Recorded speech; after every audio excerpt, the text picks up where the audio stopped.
সাহাবা তো এটাও জিজ্ঞেস করে রাখছে, ইয়া রাসূলুল্লাহ, ডেলি গুনাহ করি, ডেলি তওবা করি, এই নাটক কি চলবে? তো আল্লাহ রসুল বলছে, ওয়ালাউ ফিল ইয়াউমি ৭০ মাররা, ডেলি যদি ৭০ বার গুনাহ করস আর ৭০ বার ভাঙ্গস, আবার ৭০ বার তওবা করস, তাইলেও চলবে। দুনিয়ালারা যদিও এই নাটক মাইনা নিবে না, কিন্তু আল্লাহ মাইনা নিবে। নাইলে ওনার বন্ধু কেন বলল? আর মুহাম্মদুর রাসূলুল্লাহ তো নিজে বলে না, ওমা ইয়ানতিকু আনিল হাওয়া ইন হুয়া ইল্লা ওয়াহয়ু ইউহা, আল্লাহর হুকুম ছাড়া বলেন না। সম্মানিত উপস্থিতি, কোরআন হাদিস থেকে যতটুকুই তেলাওয়াত করা হলো, আশা রাখি একই সামনে রেখে কিছু কথা রাখবো, সাথে সাথে সকলের কাছে দোয়ার দরখাস্ত, আল্লাহ আমাদের সকলকে কথাগুলো বোঝা এবং আমল করার তৌফিক দান করে।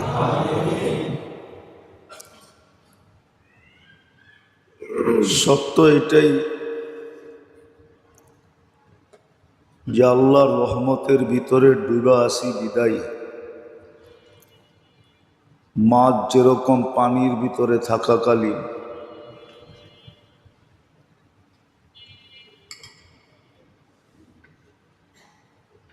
পানির পরিবেশে থাকাকালীন বা পানির ভিতরে থাকাকালীন যেরকম নিজেকে নিরাপদ মনে করে,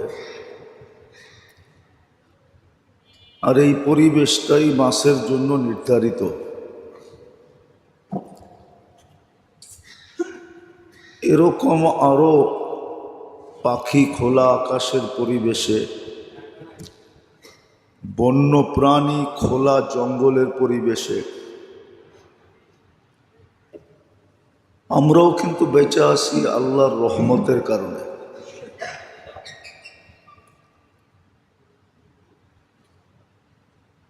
আল্লাহর রহমতের কারণেই আমরা বেঁচে আছি, নাহলে সারা দুনিয়া তো একটা কথায় একমত যে দুনিয়ার জলবায়ু অনেক পরিবর্তন হয়ে গেছে। জল আর বায়ু দুটোটাই মানুষের বাঁচার সবচেয়ে বড় উপকরণ। পানির নাম জীবন, আর বায়ু তো বায়ুই,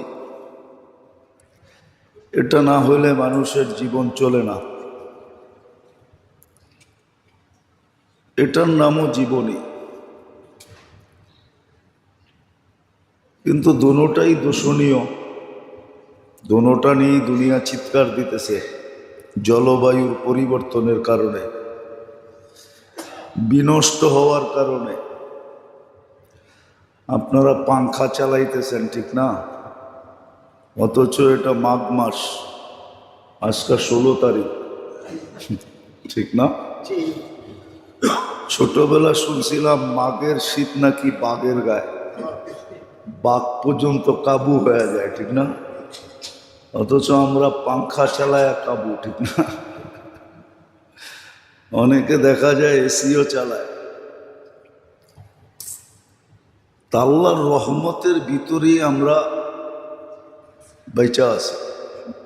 রহমত না হলে বাঁচার কোনো সুযোগ ছিল না। কত যুগ থেকে শুনে আসতেছি ঢাকা শহর বসবাসের যোগ্য না, কিন্তু ঢাকার মানুষ কমবে তো দূরের কথা, প্রতিদিন বাড়তেছে, ঠিক না? কি বলেন? দুনিয়ায় এত দেশ আছে ছোটখাটো, এরকম দেশ আছে পরিধির দিক দিয়ে ছোটখাটো না, জনসংখ্যার দিক দিয়ে ছোট। এরকম দেশ আছে পুরা দেশের মানুষ আমাদের 2-4টা স্টেশনেই ডেলি উঠানামা করে। হ্যাঁ, সদরঘাট, গুলিস্তান, মহাখালী, সাইদাবাদ, গাবতলী, কমলাপুর, এই 6টা মিলাইলেই তো দেখা যাবে এক দেশের চেয়ে বেশি মানুষ ডেলি উঠানামা করে। কিন্তু যুগ ধরে শুনতেছি ঢাকা শহর বসবাসের যোগ্য না, ঠিক না? কিন্তু বসবাস করে যেতেছি কিভাবে? ওই আল্লাহর রহমতের কারণে। আল্লাহর রহমতের কারণে আমরা বেঁচে আছি। একটা তো আল্লাহর ব্যাপক রহমত, সদা সর্বদা আমাদেরকে ঢেকে রাখছেন। বিজ্ঞানের যুক্তি দিয়ে বুঝাইলেও বোঝানো যায়, বিজ্ঞানের যুক্তি দিয়ে যদি বোঝানো হয় তাহলেও বোঝানো যায়। দুনিয়াটা কিন্তু সূর্যের পিছে দৌড়াইতেছে ৬৬,০০০ মাইল পার ঘন্টায় গতিতে। কত? পার ঘন্টায়। বলেন আপনার আমি টিকা আছি কি করে? একটা বাসের ছাদে যদি ২০০ মাইল গতিতে বাসটা চলে আর ছাদের উপরে কেউ বসা থাকে, ও কি বসা থাকবে না কাগজের মতো উড়া যাবে? আমরা তো উড়া যাই না, ৬৬,০০০ মাইল গতিতে দৌড়াইতেছি। আপনাদের বিজ্ঞানকে জিজ্ঞেস করেন, ১,০০০ মাইল গতিতে ঘুরতেছে, এটা ঘোরেও দৌড়ায়ও। এটাও আল্লাহর রহমত আমাদেরকে চাপ দিয়ে রেখে দিয়েছে। যদিও বিজ্ঞান বলে যে ২৬৬ মন অক্সিজেন আমাদের উপরে চাপ দেওয়া আছে, কিন্তু আপনি কোনোদিন অনুভব হয় যে আপনার উপরে এতগুলা ওজন চাপ দেওয়া আছে? হ্যাঁ, অনুভব হয়? এটাও আল্লাহর রহমত। একটা হলো ব্যাপক রহমত, যেটার কারণে আমরা বেঁচে আছি, নাহলে আমাদের মরে যাওয়ার কথা, অস্তিত্বহীন হয়ে যাওয়ার কথা। আরেকটা হলো আল্লাহর খুশুসি রহমত, বিশেষ বিশেষ রহমত, ঠিক না? পাক তো বাড়িতে ডেলি হয়, ঠিক না? হ্যাঁ, কিন্তু মেহমান আসলে বিশেষভাবে পাক হয়, ঠিক না? আর জামাই আসলে তো, নতুন জামাই আসলে তো কোনো কথাই নেই, ঠিক না? হ্যাঁ, এই জন্য একটা প্রবাদ বাক্য আছে, জামাই বলে শ্বশুর বাড়িতে পুরাণ হয় না। এখন হয়, আগে হতো না। এখন এখন হয়, কিন্তু ডাকার একটা নিয়ম আছে, যতদিন বাজার না করবেন ততদিন আপনি পুরাণ হবেন না। যেদিন শ্বশুর বাড়ি বাজার করবেন ওই দিনই পুরাণ হয়ে যাবে। ওটা আবার ডাকার নিয়ম, আবার ডাকায়ারা চেতা না যায়। তো আল্লাহর কিছু বিশেষ রহমত আছে, বিশেষ বিশেষ মুহূর্তে আল্লাহ ওই রহমতগুলা নাজেল করেন। বুদ্ধিমান ওই সমস্ত লোক যারা এই বিশেষ মুহূর্তগুলাকে কাজে লাগায় বা তালাশ করে, এরাই হলো বুদ্ধিমান, যারা বিশেষ মুহূর্তগুলাকে তালাশ করে। আর যখনই বিশেষ মুহূর্তগুলো আসে সেটাকে খুব কাজে লাগায়, মনোযোগ সহকারে, একাগ্র চিত্তে, নিবিড়ভাবে, ইখলাসের সাথে এই মুহূর্তগুলোকে কাজে লাগায়। আবারও বলতেছি, এমনি তো রহমত ২৪ ঘন্টাই আমাদের উপরে। এই জন্য কোরআনে একটা শব্দ আছে, রহমতুল্লাহি ওয়াসিআ। আল্লাহর রহমত অনেক প্রসারিত, শুধু মুসলমানের উপরে না, বেদিনের উপরও, খোদাদ্রোহীর উপরও। এই জন্যই তো টিকা থাকে, নাইলে যে আল্লাহর বিরুদ্ধে বলে সে ১ সেকেন্ড টিকা থাকার কথা না। দুনিয়াতেই তো কারো বিরুদ্ধে বলে স্টেজ থেকে নামা যায় না। হ্যাঁ, কি কন? কারো বিরুদ্ধে বলে রাস্তাঘাটে চলা যায় না, যায়? দেখা তো যায়, এখন দেখা যায় না, যায় না? কোনো দলের বিরুদ্ধে বলা যায় না, কোনো ব্যক্তির বিরুদ্ধে বলা যায় না, কিন্তু আল্লাহর বিরুদ্ধে বইলা বেঁচে থাকে কি করে? আল্লাহর রহমত যদি না হইতো, আল্লাহর বিরোধিতা করে বেঁচে থাকে কি করে? অথচ যেই মুহূর্তে বিরোধিতা করতেছে ওই মুহূর্ত কিন্তু আল্লাহর অক্সিজেন নিতেছে। না নিতেছে না? পার ন্যানো সেকেন্ডে একবার নেয়, একবার ছাড়ে। ওই সময়ও দেখা যাইতেছে আল্লাহ ওর ভিতর থেকে কার্বন ডাই অক্সাইডকে আউট করতেছে। কার্বন ডাই অক্সাইড যদি আমাদের ভিতর থেকে আউট না হয় তো 24 ঘন্টার ভিতরে আউট না হলে আপনি মারা যাবেন। দুনিয়ার কোনো ভেন্টিলেটর বাঁচাইতে পারবে না, কেননা দুনিয়ায় কোনো মেশিন আসে না এখনো যে আপনার ভিতরে জমাকৃত কার্বন ডাই অক্সাইডকে বাহির করবে। বিশ্বাস না হইলে লেখা নিয়া গুগলে সার্চ দেন। আমরা তো গুগল নির্ভরশীল, বিজ্ঞান নির্ভরশীল। আমরা বিজ্ঞানকে জিজ্ঞেস করেন না, কোনো মেশিন আসে না। তো রহমত না হইলে ও টকশোতে বসে আল্লাহর বিরুদ্ধে বলতে পারতো না। সারাদিন আল্লাহটা বক্ষণ করবে, আল্লাহর সেবা নিবে আর আল্লাহর বিরোধিতা করবে, এটা কোনোদিন পসিবল ছিল না।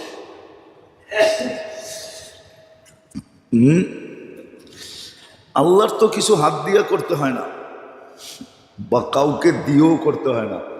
ইযা আরাদা শাইআন আন ইয়াকুলা লাহু কুন ফায়াকুন। আল্লাহ কুন বললেই হয়, ঠিক না? নাইলে প্রবাদ বাক্য কই থেকে বানাইলেন? রাখে আল্লাহ, মারে কে? মারে আল্লাহ, রাখে কে? আল্লাহ মারলে কেউ রাখতে পারে না, আর রাখলে কেউ মারতে পারে না। এটার প্রমাণ আল্লাহ শতবার দিছে। কি শতবার এই জমিনে প্রমাণ দিছে না? দেয় নাই? দিছে, আল্লাহ প্রমাণ দিছে। নতুন করে প্রমাণ দেওয়ার কোনো প্রয়োজন নাই। তো এমনি তো আমরা 24 ঘন্টা আল্লাহর রহমতের ভিতরে ডুবা আছি। খুব ভালো করে বুঝতে হবে, নাহলে কাজে দিবে না। কিন্তু কিছু কিছু মুহূর্ত আছে আল্লাহ এটা রহমতে খাস বলে, বিশেষ রহমত, বিশেষ রহমতের দৃষ্টি, বিশেষ রহমত নাজিল করেন। এই জন্য কোরআনে ইঙ্গিতও দিছেন আল্লাহ যে এই মুহূর্তগুলাকে তালাশ করো, যখনই মিলে খুব এটাকে কাজে লাগো। আল্লাহর কোনো লাভ হবে না, এটা সত্য। এই জন্য হাদিসে আছে সমগ্র সৃষ্টিও যদি আল্লাহর বিরোধিতা করে, আন্দোলন করে, কি গণ অভ্যুত্থান করে, আল্লাহ বলে লা ইয়ানকুস মিন ফি মুলকি শাই, আমার রাজত্বে বিন্দু পরিমাণ কমবে না। বরং এইটাও বইলা দিছে, একজন বানায় রেখা দিছি, লাউ আমারতুহু আন ইয়াকুলাস সামাওয়াতি ওয়া মা ফিল আরদ, লাউ আমারতুহু আন ইয়াকুলাস সামাওয়াতি, লাউ আমারতু আন ইয়াকুলা মা ফিস সামাওয়াতি ওয়াল আরদ। আকাশ জমিনের ভিতরে যত সৃষ্টি আছে সমগ্র সৃষ্টি যদি খাইতে বলি লাকালা বিলুকমা, এক লোকমা বানায় খায়া ফেলবে। আল্লাহর রাজত্বে কমবে না। আর সমগ্র সৃষ্টি যদি 24 ঘন্টা আল্লাহর গুণগানে পড়া থাকে, লা ইয়ালতাফিত ওয়ালা ইয়াগফাল, এদিক ওদিক যদি না তাকায়, কাফেল না হয়, তরফাতা আইন, চোখের পলক ঝোঁকতে যতটুক সময় লাগে এতটুক সময়, তা আল্লাহ বলে আমার রাজত্বে কিছু বাড়বে না। কিন্তু লাভ কার হবে? লাভ হবে ওই ব্যক্তির যেই রহমতের মুহূর্তগুলাকে খুঁজা বের করে আর কাজে লাগাইল, এই বিশেষ মুহূর্তগুলাকে, বিশেষ মুহূর্তগুলাকে কাজে লাগাইল। যদিও হুকুম ছিল যে 24 ঘন্টা আমার রহমতের ভিতরে তোমরা ডুবা, আমি তোমাদেরকে ডুবায় রাখছি, বিদায় শুকরিয়া আদায় করা দরকার ছিল। কিন্তু কোরআন এটাও বলছে কালিলুম মিন ইবাদিয়াশ শাকুর, কৃতজ্ঞ বান্দার সংখ্যা খুব কম, অকৃতজ্ঞই বেশি। 99.99 বলা যাবে অকৃতজ্ঞ, শুধু 0.01% হয়তো কৃতজ্ঞ। আমরা কৃতজ্ঞ না, অকৃতজ্ঞ। এই জন্য তো কোরআন আরেক জায়গায় বলছিলেন কুতিলাল ইনসানু মা আকফারা, এই অকৃতজ্ঞ হওয়ার কারণেই তোমাকে কপাল পড়ছে। বিশেষ করে মুসলমানের কপাল পড়ছে এই অকৃতজ্ঞ হওয়ার কারণে। মুসলমান যদি অকৃতজ্ঞ না হইতো, সব সময় আল্লাহর কৃতজ্ঞতা স্বীকার করত, তাহলে আমাদের কপাল এরকম পড়তো না। আজকে সারা দুনিয়ার মুসলমানের কপাল পোড়া, কপাল পোড়া, সমস্ত মুসলমানের কপাল পুড়া গেছে। একদিন মনে হয় আমি বলছিলাম, একজন মুসলমানের সেবার জন্য আল্লাহ 3 জন তৈরি করছেন। কয়জন বলছিলাম নাকি? মনে আছে না? মনে হয় নাই, ঠিক না? 850 কোটি মানুষ, 200-250 কোটি মুসলমান, বাকি 600 কোটি একজনের ভাগে কয়জন পড়ে? 3 জন আপনার খেদমতের জন্য তৈরি করছিল। অথচ এখন উল্টা হয়ে গেছে, 200 কোটি মুসলমান তেল মারে ওই 600 কোটিরে। আমার কথা একটু সূক্ষ্ম আর কি, কিন্তু বাবলে বুঝে আসবে। এটা আমাদের সেবার জন্য তৈরি হয়েছিল, কিন্তু আমরা এখন উল্টা সেবা করতেছি, উল্টা সেবা করতেছি, উল্টা। যাক, এদিকে গেলে আরো অনেক কথা বলতে হবে, এই জন্য এদিকে আর যেতে চাইতেছি না। যেটা বুঝাইতে চাইতেছি আল্লাহ করুক এটা বুঝে আসুক। আমিন। তো বিশেষ মুহূর্তগুলো আল্লাহ নাজেল করছেন, রহমতের বিশেষ পর্ব, বিশেষ সময়। 24 ঘন্টার ভিতরে এরকম কিছু মুহূর্ত আছে, এই জন্য মনীষীরা লেখছেন, অথচ আমরা এদেরকে মনীষী মনে করি না। আজকের সমাজ তো মনে করে জেনারেল শিক্ষায় যারা শিক্ষিত এরাই বড় মনীষী, ঠিক না? আমাদের সমাজে কিছু লোক আছে এরাই বড় পীর, হাদিয়ার বড় বড় বান্ডেল এরাই পায়, মনে হয় বোঝেন নাই? হাদিয়ার বড় বড় বান্ডেল এরাই পায়। না বুঝলে অসুবিধা নাই, বুঝলে বুঝলেন, না বুঝলে না বুঝলেন, কিন্তু বাঙ্গা সাঙ্গার দরকার নাই আমার। এরকম 24 ঘন্টার ভিতরেও ডেলি কিছু মুহূর্ত আছে যে সময় রহমতে খাস হয়, বিশেষ রহমত পাওয়া যায়। কিছু লোক এখনো পাওয়া যায় যারা ওই মুহূর্তগুলাতে কাজে লাগায়, ওদেরকে পাওয়া যায়। কোরআন বলছে ওয়াফিল আসহারি হুম ইস্তাগফিরুন, ওরা সময় মতো উঠা কাঁদতে থাকে, ওই মুহূর্তগুলোকে কাজে লাগাইতে থাকে। আমরা লাগাই আর না লাগাই, কিছু লোক আছে, কিছু নারী আছে, কিছু পুরুষ আছে, আবার পাওয়া যাবে কিছু যুবকও আছে, হয়তো আমরা চিনি না, এরাও শেষ রাত্রে উঠা মুহূর্তগুলোকে কাজে লাগায়। বাকি বেশিরভাগ মানুষই ওই সময় গাফেল থাকে। তো যেটা বুঝাইতেছিলাম যে আমাদের কপাল পড়ছে অকৃতজ্ঞ হওয়ার কারণে, আমরা অকৃতজ্ঞ, এই জন্য আমাদের কপাল পুড়া গেছে। নাহলে কোরআন হাদিস বিশ্লেষণ করলে দেখা যায় এই উম্মত কপাল পোড়া উম্মত না, এই উম্মত তো কপাল পোড়া। এই উম্মত তো এত বড় কপালের মালিক, যার কপালের কোনো কুল কিনারা নাই। বুঝলে একটা প্রমাণ দেওয়া যেতে পারে, আর না বুঝলে শত দিলেও লাভ হবে না। যদি আমাদের কপাল বড়ই না হইতো তাহলে ঈসা আলাইহিস সালাম চোখের পানি ঝরায়া কেন এই উম্মত হইতেন? উনি তো 5 জন রসুলের ভিতরে একজন, ওনাকে তো আল্লাহ কিতাব দিছিলেন। 5 জন রসুলের ভিতরে উনি একজন।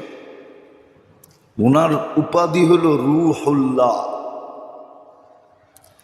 এত কিছু পাওয়ার পরেও উনি উম্মতে মুহাম্মদী হওয়ার জন্য চোখের পানি কেন জড়াইলেন? আর আল্লাহর কাছে কেন কবুল করাইলেন? বোঝা গেল এই উম্মতের একটা বিশেষত্ব আছে, যেটা কিতাব পাইল ওই বিশেষত্ব পাওয়া সম্ভব না। আরো 2-4টা দেওয়া যায়, কিন্তু বুঝলে একটা দিয়ে বুঝবে। কিন্তু বললাম না আমাদের কপাল পোড়া অকৃতজ্ঞতার কারণে। তো যেটা বুঝাইতেছিলাম, এমনি তো 24 ঘন্টা আমরা রহমতে ডুবা, নাইলে আমাদের বাঁচার কথা না, টিকা থাকার কথা না, দুনিয়ার আধিপত্য বিস্তার করার কথা না, রাজত্ব পরিচালনা করার কথা না। মাঝে মাঝে আল্লাহ দেখায়, কিন্তু মাঝে মাঝে আল্লাহ দেখামু প্রমাণ। মাঝে মাঝে দেখেন না বঙ্গোপসাগরে নিম্নচাপ শুরু হয়, হয় না? আপনাদের ফ্ল্যাগ নাম্বার উঠতে উঠতে কোন জায়গায় ওঠে? 10। ওটার নাম কি দেয়? মহা বিপদ সংকেত, ঠিক না? খালি মহা বললে না, টাইনা বলতে হবে, মহা বিপদ সংকেত, ঠিক না? আল্লাহ কয় মাত্র 10 উঠাইলাম, 20 যদি উঠে দিই। সমুদ্র তো মাত্র 10 উঠাইল, যদি 20 উঠায় দেয়, কি এটা প্রমাণ দেয়? আল্লাহ প্রমাণ দেয় তুমি আমার রহমতে টিকা আসো, নাহলে দেখো এ তোমাদেরকে টিকা থাকতে দিতে চায় না। মাত্র 10 উঠাইয়া দিছে। কত? এরকম পায়ের নিচে তাকান, কি আছে পায়ের নিচে? আল্লাহ বলে তোমরা 7.8 দেখছো, যদি 10.8 উঠাইয়া দিই তো জমিনের দিকে তাকাইলেও বোঝা যায় আমাদেরকে টিকা থাকতে দিতে চায় না। আবার মাঝে মাঝে দেখা যায় হঠাৎ ঘূর্ণিঝড় আসে, টর্নেডো বলে যেটাকে, হয় না? আল্লাহ বলে মাঝে মাঝে দেখাই আমি, বাতাস দেখায়, আমার মাথা খারাপ হইলে সাইজ করে দেব। কখনো ছোট ছোট একটা এলাকা নিয়ে দেখায়, ঠিক না? হয়েছে বাংলাদেশে এই পর্যন্ত কোন জায়গায় হয়েছে না? হয় নাই? ত্রাণ নিয়ে গেছেন না? যান নাই? মনে আছে না ভুলে গেছেন? একবার হয়েছিল কসবাতে, মনে আছে? ব্রাহ্মণবাড়িয়া, 2-4-5-10 বছর আগে হবে। দিনের বেলা হঠাৎ হয়েছিল, গ্রামকে গ্রাম উজাড় করে ফেলছে, মাটির নিচে গাড়া কল পর্যন্ত উঠে হয়ে গেছে। তো আল্লাহ মাঝে মাঝে দেখায় বাতাসের মাথা খারাপ হলে কিন্তু সাইজ করে দিবে। তো বোঝা গেল এই সমস্ত যেটাকে আমরা প্রাকৃতি বলি, ন্যাচারাল প্রাকৃতি, কিন্তু আমাদেরকে মাঝে মাঝে কি করে মাঝে মাঝে আমাদের বিরুদ্ধে চলে যায়। যদিও মানুষ বিভিন্ন নাম দেয়, আল্লাহ বলে তোমরা বাইচা আছো শুধু আমার রহমতের কারণে। আর কত যুক্তি দিমু, আর কিভাবে দিলে বুঝবেন? তো বলে একটা ব্যাপক রহমত আর একটা হলো খাস খাস রহমত, বিশেষ বিশেষ মুহূর্তে আসে। ওটা আমাদের জন্যই আসে, আমরা যেন ওই রহমতের মুহূর্তগুলা তালাশ করি, চিহ্নিত করি। একটা হলো তালাশ করা, আবার ওই জায়গাগুলা চিহ্ন দেওয়া, চিহ্নিত করা, তারপরে ওগুলাকে সঠিকভাবে কাজে লাগানো, নিজের জন্য, নিজের স্বার্থে কাজে লাগানো। নইলে একদিন কিন্তু এইগুলাই আমার বিরুদ্ধে যাবে। আপনি একটা যুক্তি দেন, আমাকে যুক্তি দিয়া বুঝান। আল্লাহ যদি আমাদেরকে ধরে যে দুনিয়ার নিয়ম তো ছিল আসামিকে খুঁজা খুঁজা খুঁজা খুঁজা খুঁজা বাহির করা, আইনের আওতায় আনা, কাঠগড়ায় দাঁড় করানো, শাস্তি নির্ধারণ করা, আবার শাস্তিকে তার উপরে প্রয়োগ করা, ঠিক না? সত্য তো? হ্যাঁ, আল্লাহ বলে এটা তো দুনিয়ার নিয়ম ছিল, আর আমার নিয়ম তো উল্টা ছিল। আমি তো ডেলি রাত্রে আসামিকে ডাইকা ডাইকা মাফ করতাম। বল তুই রাত্রে কোথায় ছিলি? তুই যে এখন আসামি হিসাবে কবরে আসলি, কিয়ামতের মাঠে আসলি, মিজানের পাল্লায় যে তুই আসামি সাব্যস্ত হলি, আমি তো ডেলি রাত্রে তোকে ডাইকা ডাকতাম মাফ করার জন্য। তুই কোথায় ছিলি? তুই সাড়া দিলেই তো হতো, হাত উঠাইলেই তো হতো। আমি তো গ্যারান্টি দিছিলাম, হাল মিন মুস্তাগফির ফাআগফিরা লাহ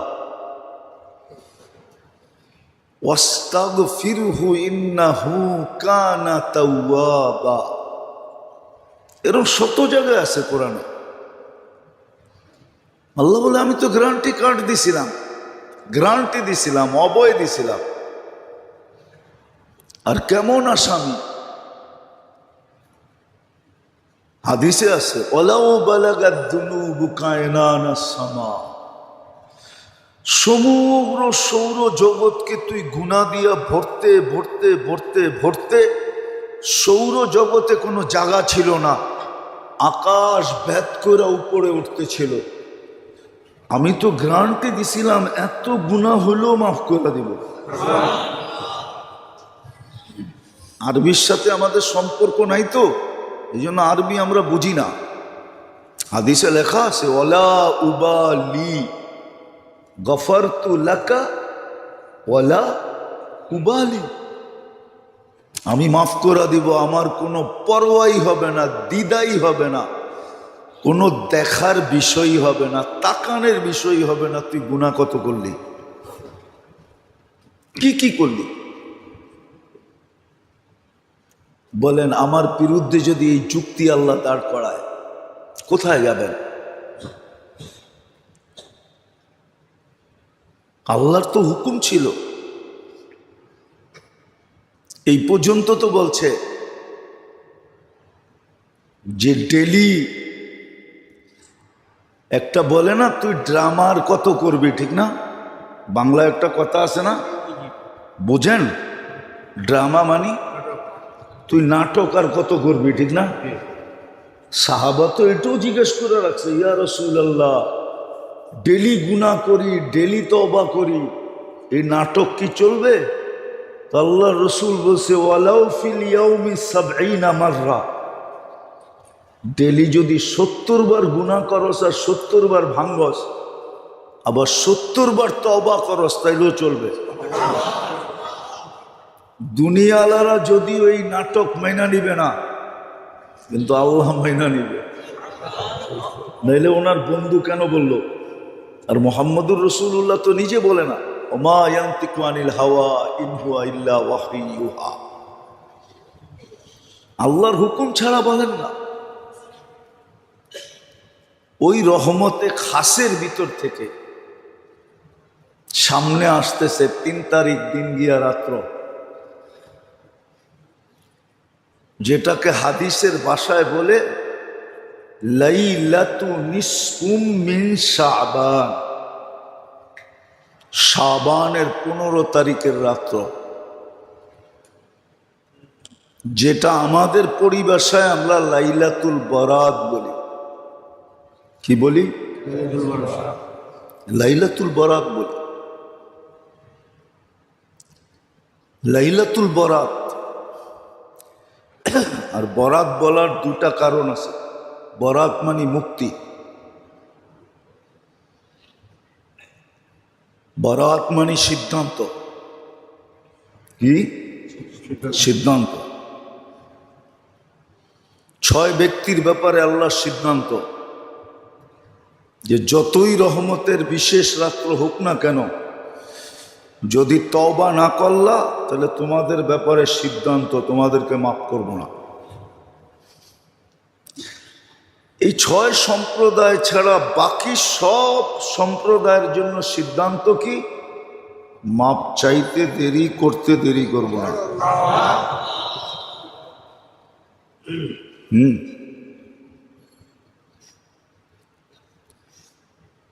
এটাই সিদ্ধান্ত, এটাই মুক্তি। একজনকে এই দিক দিয়া মুক্তি, আরেকজনকে ওই দিক দিয়া মুক্তি। এই বিশেষ রাত্রটা হলো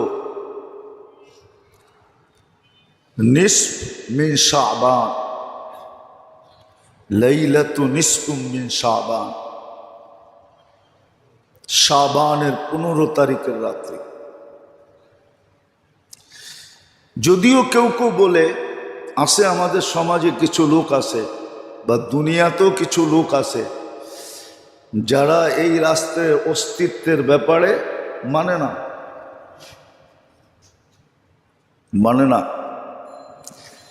এদিক ওদিকের কথা বলে, অথচ এই রাত্রের প্রমাণ হিসাবে 17 জন সাহাবার থেকে কওল আছে। 17 জন। কয়জন? একজনের হলে আপনি উল্টা বলতে পারতেন, 17 জনকে উল্টা বলেন কি করে? ঠিক না? একজনরে বলা যায়, 2 জনরে বলা যায়, 3 জনরে বলা যায়, কিন্তু যদি 3-এর উপরে উঠা যায় তো সমাজও তো বলে ওই এত লোক মিথ্যা বলে কি করে, ঠিক না?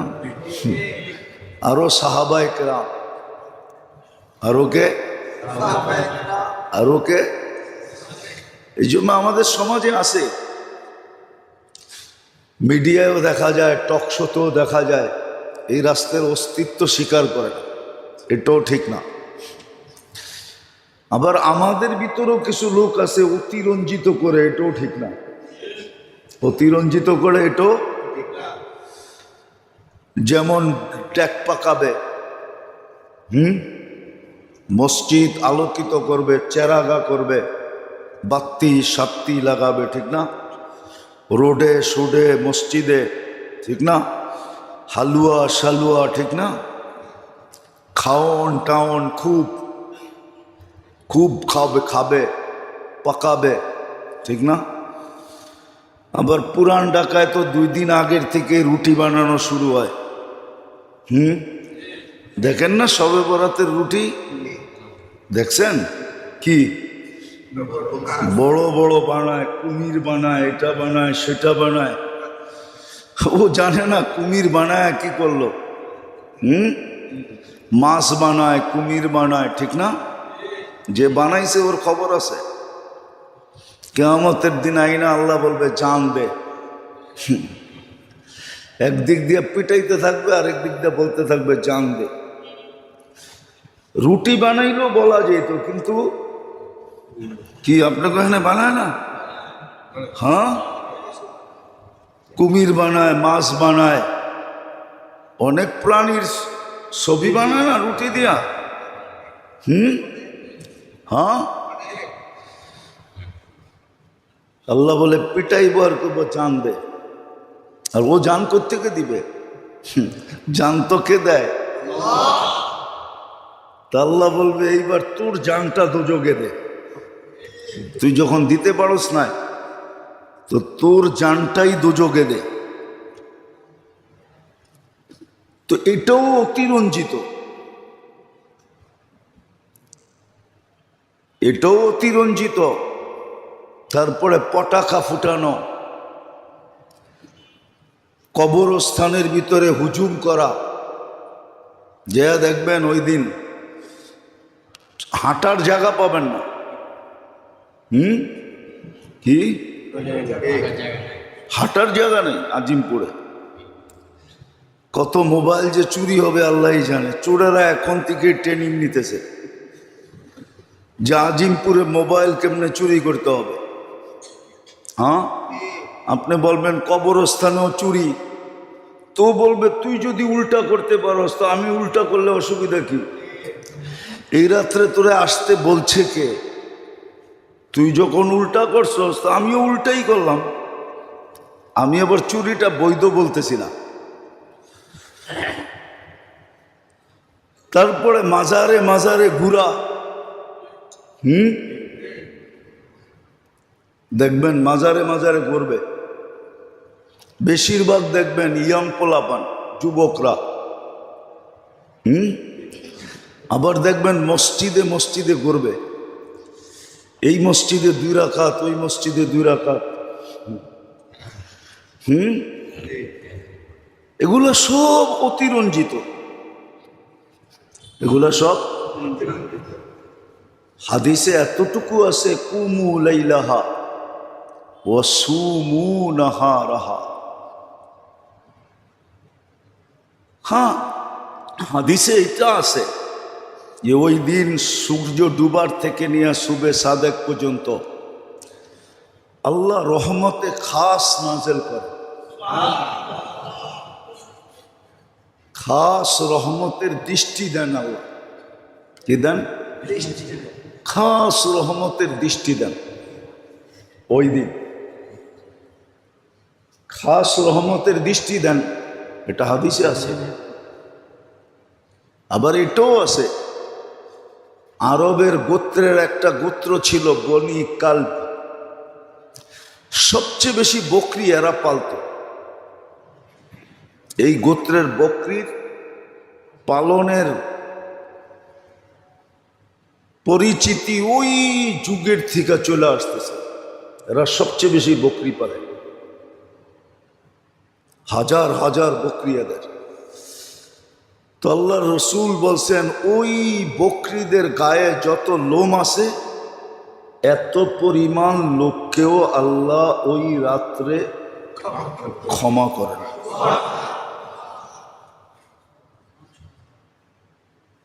আবার এটাও হাদিসে আছে, সারা বৎসরের, যদিও দ্বিমত আছে কিন্তু একমত এটাও যে সারা বৎসরের কয়জন জন্ম নিবে, কয়জন মারা যাবে, বাজেট যেটাকে বলে ওটা ওই রাত্রেই পেশ করা। বলবেন এটা এত বরকতময় কেন? এটারও একটা কারণ আছে।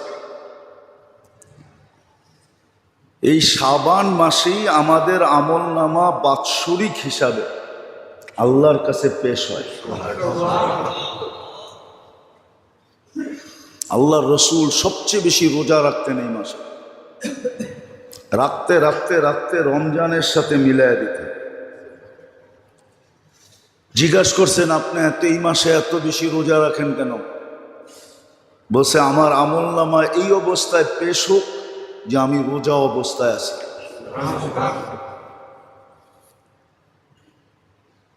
আবার এই মাসটাকে আল্লাহর রসুলের মাস হিসাবে আখ্যায়িত করেন যে রমজান আল্লাহর মাস, শাবান মুহাম্মদুর রসুল্লাহ সাল্লাল্লাহু আলাইহি ওয়াসাল্লামের প্রিয় মাস, সবচেয়ে পছন্দনীয় মাস। আবার এটা রমজানের প্রস্তুতিমূলক মাস। দেখেন না, বিয়ে শাদী হওয়ার আগে দুই দলই একটু টাইম নেয়, ঠিক না? হ্যাঁ, কি মেয়ে আলারও বলে একটু প্রস্তুতি নিতে হবে, ছেলে আলারও বলে একটু প্রস্তুতির ব্যাপার স্যাপার আছে। যদিও দুই দলেরই পছন্দ হয়ে গেছে, দুই দলেরই, মেয়ে আলাগো ছেলে পছন্দ, ছেলে আলাগো মেয়ে পছন্দ। যখন পছন্দ হয়ে গেছে তো দেরি করার দরকারটা কি, ঠিক না? কি মাইয়া পোলা রাজি, জলদি করো কাজী, ঠিক না? দুজনই তো রাজি, কিন্তু তারপরও বলে একটু প্রস্তুতির দরকার আছে, ঠিক না? আমাগো তো মাইয়াটা একটু সাজায় গাজায় দিতে হবে, ছেলে আলারা বলে আমাগো তো একটু গুছায় গাছে আনতে হবে, ঠিক না? তো রমজান, শাবানটা হলো রমজানের প্রস্তুতির মাস। আরেকটা যুক্তি এখানে আছে, যদি বোঝেন তাহলে বলা যায়, কিন্তু খুব ধ্যান দিয়ে শুনতে হবে, বিবেকটাকে কাজে লাগায়, তাইলে বুঝে আসবে।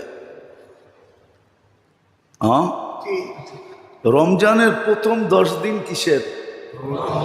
হ্যাঁ, আর রমজান কার মাস?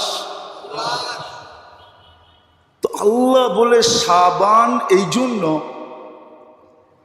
আর নিসফমিন শাবান এই জন্য, আর শাবান এই জন্য যে তুমি নিজেকে এতটুকু পুত পবিত্র করো যে রহমতের পর্ব শুরু হইতে দেরি, পর্বটা যেন তোমাকে ডাইকা নিতে দেরি না করে। হ্যাঁ, কি ডাইকা নিতে দেরি না করে।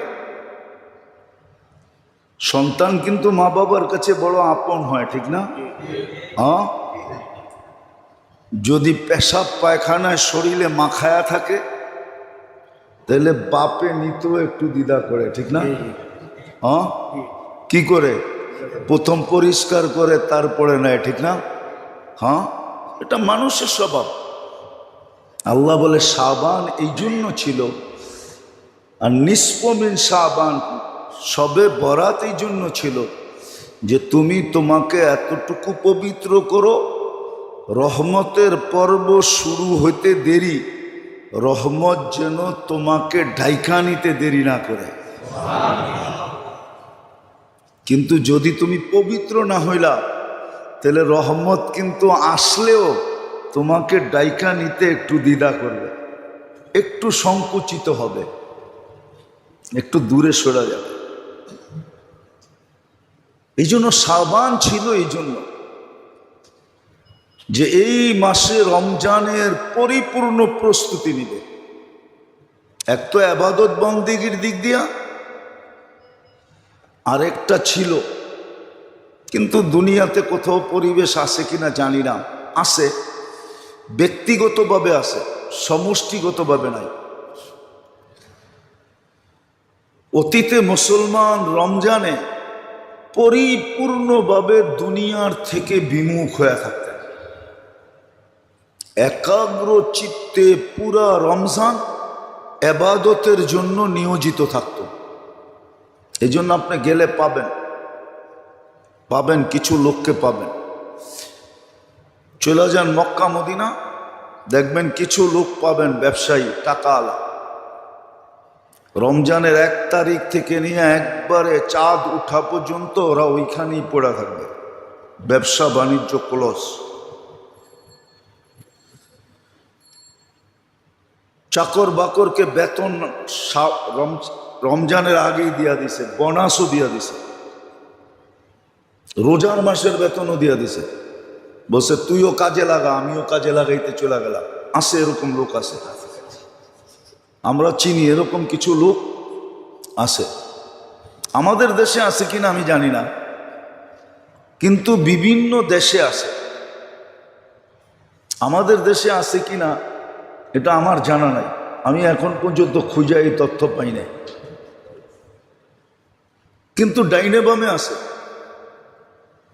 বরং আমাদের দেশটা তো টিকা আছে কিভাবে এটি জানি না। আমি মাঝে মাঝে ভাবি এই দেশটা টিকা আছে কেন? এটা তো পুরাটাই সমুদ্রের পেটে ধসা যাওয়ার কথা। আপনার মনে হয় কাল পরশু শোনেন নাই, পেপারে দেখেন নাই, রমজানের বাজার নিয়ন্ত্রণ করার জন্য কত বুদ্ধি শয়তান দিছে। সমুদ্রের ভিতরে জাহাজ ভাড়া করে গোডাউন বানাইছে, পান্নায় পেপারে।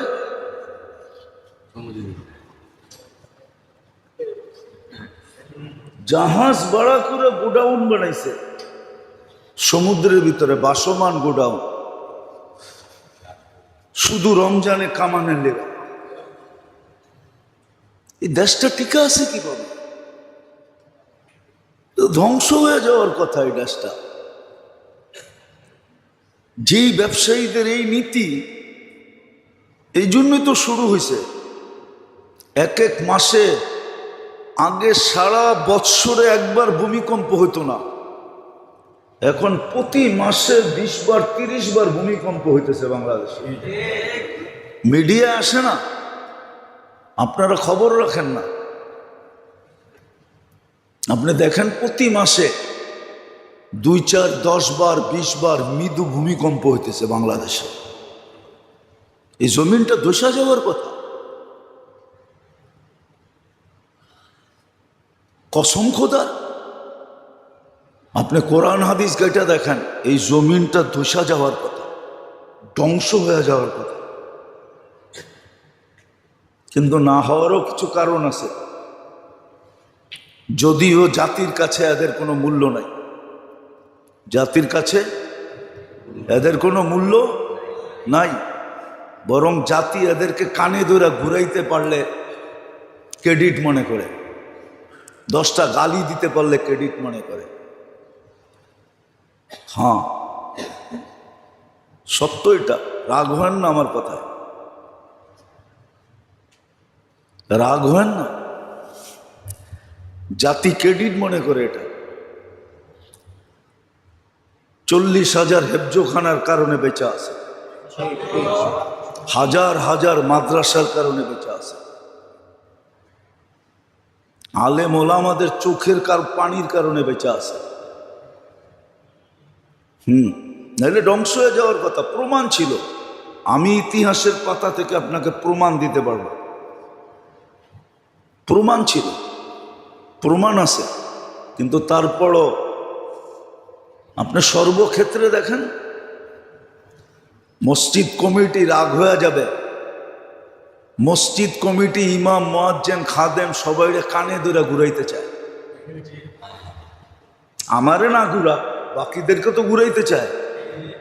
হ্যাঁ, হয়তো আমার কানটা এত উঁচায় যে ওনাদের হাত ওই পর্যন্ত যায় না, কিন্তু এই মসজিদে না হোক, সব মসজিদে তো এরকমই, সব মাদ্রাসার কমিটি এরকমই। ওয়াজ হবে, নেতারা এসে বলবে আমরা পয়সা দিয়ে চালাই, আমরা কথা বলতে পারবো না, কে কথা বলবে? মাইক কেড়ে নিয়ে যায়, কথা বলতে না দিলে ওয়াজ বন্ধ করে দেয়, পোস্টারে নাম না দিলে বন্ধ করে দেয়। এই জাতি ধ্বংস হয়ে যাওয়ার কথা ছিল।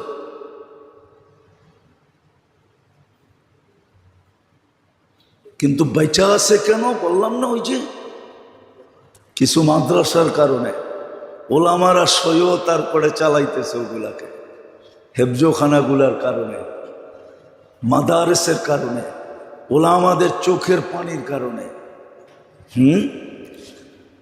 আপনারা আমাদের চেয়ে বেশি দেশপ্রেমিক না। হ্যাঁ, ওলামাদেরকে জিজ্ঞাসা করেন, ওরা প্রতিদিন রাত্রে 2 রাকাত হলেও কমসে কম পড়ে এই মাটির জন্য দোয়া করে। আপনি কয়দিনই মাটির জন্য দোয়া করেন? আমাদের চেয়ে দেশপ্রেমিক কেউ না, প্রমাণ দিতে পারবো আমরা। যাক, এটা আমার আলোচ্য বিষয় না। আমার আলোচ্য বিষয় যেটা ছিল ওইটার দিকেই যেতেছি। কথায় কথা আসলো, এই জন্যই বলতেছি। শবে বরাতের রাত্রটা বিশেষ এক রহমতের রাত্র।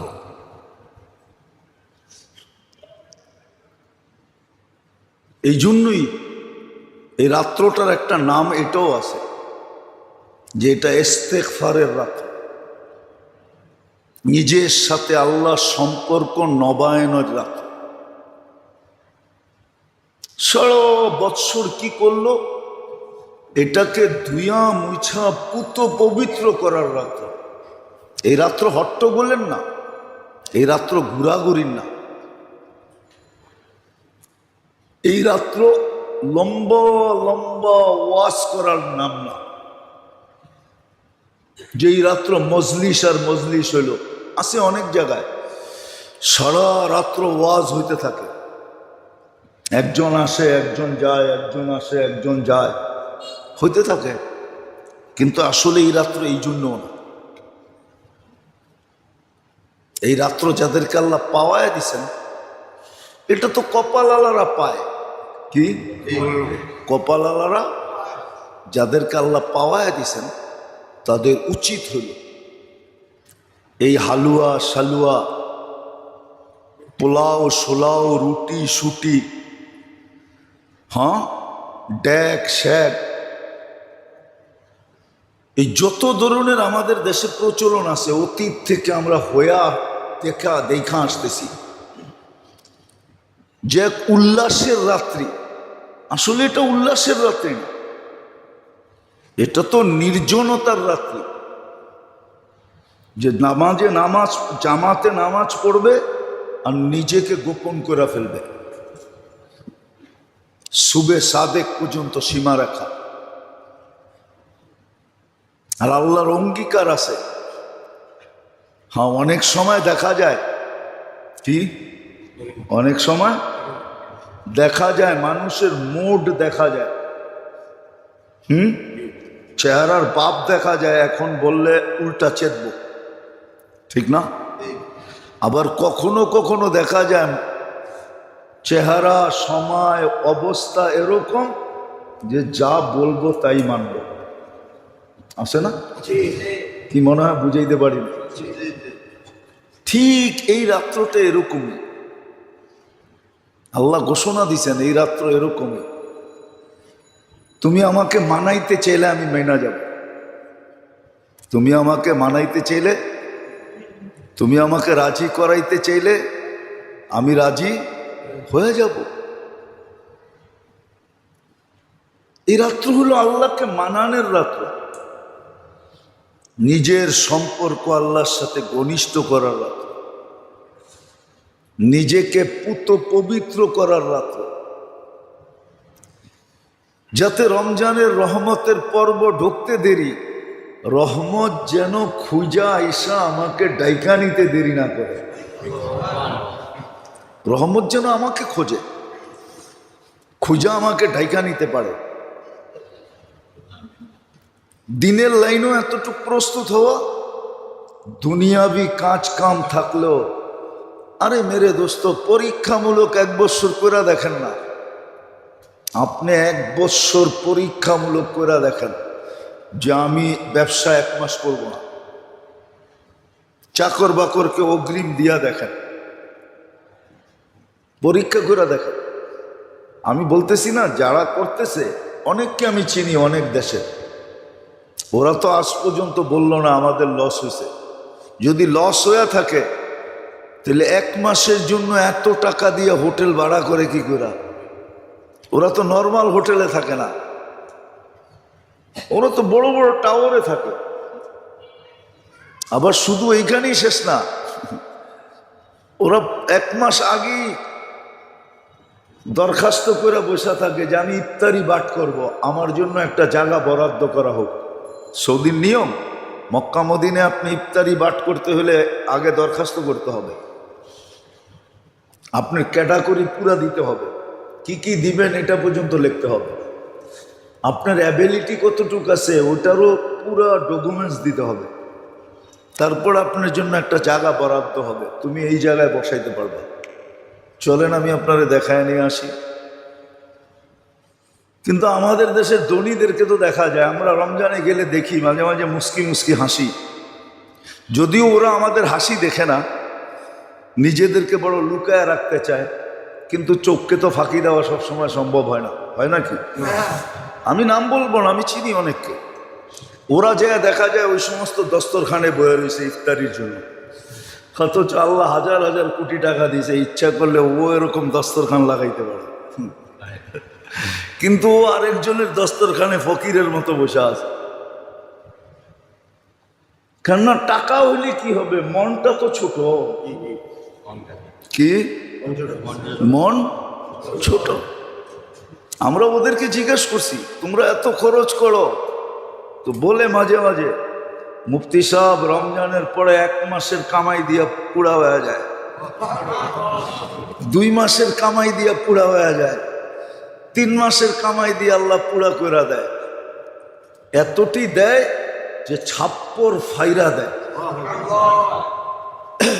ছাপ্পর ফাইরা দেয়। কেন দেনেওয়ালা কে? আল্লাহ ওদেরকে বিমুখ করে না। আপনি একটা কথা চিন্তা করেন, সম্ভব তো ছিল, যদিও রমজানের ওয়াজ এখনই আপনাদেরকে শুনাইতেছি, সুযোগ তো ছিল 1 ঢোক পানি দিয়া জাহান্নাম থেকে মুক্তি নেওয়া। রমজানে তো সুযোগ ছিল, 1 ঢোক পানি দিয়া আপনি জাহান্নাম থেকে মুক্তি নিতে পারেন। হাদিস বলে মান ফাত্তারা সাইমান শুরবাতা মা ফালাহু ইতকু রাকাবাতিন, যে 1 ঢোক পানি দিয়া কাউকে রোজা খোলাইলো, আল্লাহ রোজা যে খোলাইলো ওই পানিওয়ালা ব্যক্তিকে জাহান্নাম থেকে মুক্তি দিয়া দেন। উচিত তো ছিল, সম্ভব তো ছিল, কিন্তু বলেন আমাদের ভিতর থেকে কয়জন করি? কয়জনের এই স্বভাব আছে যে 20 টাকা দিয়া 1/2 লিটার পানি নিয়া কিনা খাড়ায় রয়েছে রাস্তার ভিতরে? তুমি দাঁড়ায় আসো কেন? আজানটা দিলে যারে পামু ওরই একটু ডাইলা খোলায় দিন। কি 20 টাকা দিয়ে পানি কেনার তৌফিক আপনার নাই? না নাই? আপনার নাই? এর নাই? কিন্তু কে দাঁড়ায় থাকে রাস্তায়? বলেন কে দাঁড়ায় থাকে? ওই যে মন মানসিকতা নাই। এই জন্য শবে বরাত 3 তারিখে দিন দিয়া রাত্রে, যারা বলে এটার অস্তিত্ব নাই ওরাও ঠিক না, আমরা যারা অতিরঞ্জিত করি এটাও ঠিক না। 17 জন সাহাবায়ে কেরাম থেকে এটার প্রমাণ আছে এই রাত্রের অস্তিত্ব আছে, এবং রহমতময় রাত্র। নিজের সম্পর্ক আল্লাহর সাথে নবায়ন করার রাত্র, নিজের পছন্দ মতো সবকিছু 1 বছরের জন্য আল্লাহর কাছে মঞ্জুর করার রাত্র।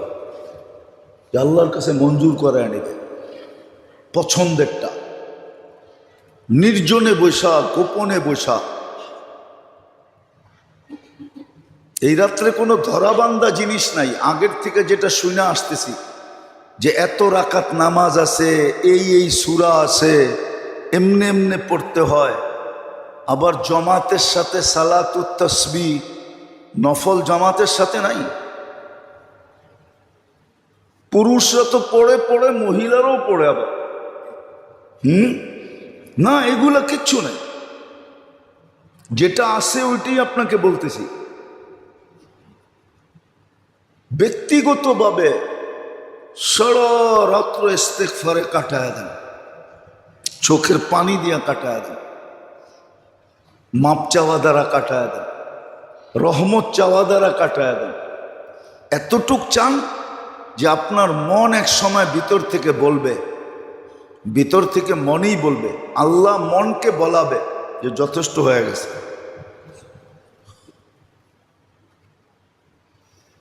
এই রাত্র রহমত নেওয়ার রাত্র, এটা রহমতে খাস। যেটা বলতেছিলাম যে 24 ঘন্টা তো আল্লাহ আমাদেরকে রহমতের ভিতরে ডুবায় রাখেন, এতে কোনো সন্দেহ নাই, যার কারণেই আমরা বেঁচে আছি। কিন্তু কিছু সময় আছে, কিছু দিন আছে, কিছু পর্ব আছে, কিছু মাস আছে যেটার ভিতরে আল্লাহর খাস রহমত নাজেল হয়।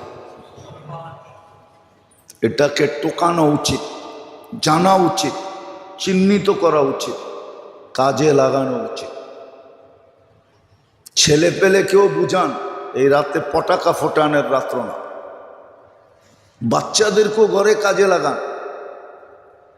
হ্যাঁ, একটা বাংলায় প্রবাদ বাক্য আছে, যদি ওটা গ্রাম্য প্রবাদ বাক্য, বুঝবেন কিনা জানি না, বলমু। বলে আগের হাল যেদিকে যায় পিছের হালও ওদিকে যায়। আগের হাল বোঝেন? হ্যাঁ, জমি চাষ করতে এক চোটে 5টা 6টা হাল নামে, ঠিক না? এখন তো ট্রাক্টর চলে আসছে, আগে তো ট্রাক্টর ছিল না। ছিল তখন একাধিক হাল দিয়ে অল্প সময় জমির চাষের ব্যবস্থা করত।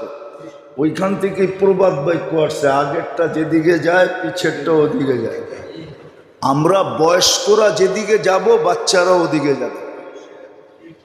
আমাদের বয়স্করাই তো ঠিক না, ওরাই তো মাজারে মাজারে ঘুরতে চায়, ওরাই তো এই মসজিদ থেকে ওই মসজিদে যেতে চায়, ওরাই তো বাড়িতে একটু ভালো মন্দ পাকাইলা না।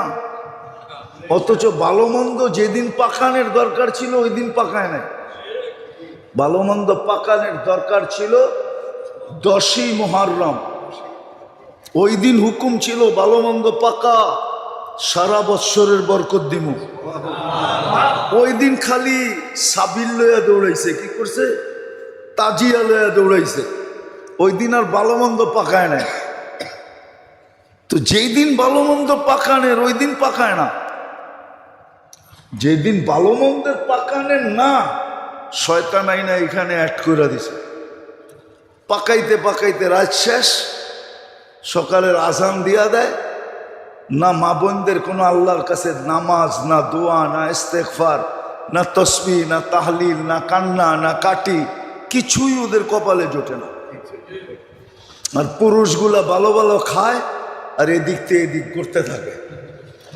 আর না হইলে দেখা যাবে কোনায় কোনায় বয়া বয়া গল্প করতে থাকে, গলির কোনায় কোনায়। আর যুবকগুলা ব্যান্ড বাড়া করে এদিক ওদিক করতে থাকে। এই এক চিত্র ঢাকা শহরের। আল্লাহ কবে এটার থেকে বাহির করবে আল্লাহ জানে। তো যেটা বলতেছিলাম, খাস রহমতের রাত্র। কিন্তু দিনের বেলা রোজা আপনি রাখতে পারেন, কিন্তু বাধ্যতামূলক না। কেউ যদি নাও রাখলো তার উপরে আঙ্গুল উঠানো যাবে না, ইচ্ছা রাখলে আপনি বরকত পাবেন, লাভবান হবেন। হুকুম আছে, হুকুম আছে। দিনে রোজা রাখতে পারেন, কিন্তু রাত্রটাকে বরকতময় মনে করা, নির্জনে বৈশা, নিজের সারা বৎসরে, হতে পারে সারা জিন্দিগির মাংনেওয়ালার উপরে কিন্তু দাতার মন কি গোরে, ঠিক না? হ্যাঁ, মাংনেওয়ালা এরকম টেকনিক জানে যে দেনেওয়ালা পুরা বান্ডেলি উঠে দিয়ে দেবে। ওর চাওয়ার টেকনিকের উপরে নির্ভর করে, ঠিক না? আর আরেকজনে চাওয়ার টেকনিক জানে না, একটা টাকাও মিলে না। আর আরেকজনে চাওয়ার টেকনিক মিলে, ওর কাছে বান্ডেল উঠে দিয়ে দিয়েছিল। আমাদেরকেও এই রাত্রে টেকনিক শিখতে হবে। আল্লাহ আমাদেরকে বুঝার তৌফিক দান করেন, আমল করার তৌফিক দান করেন।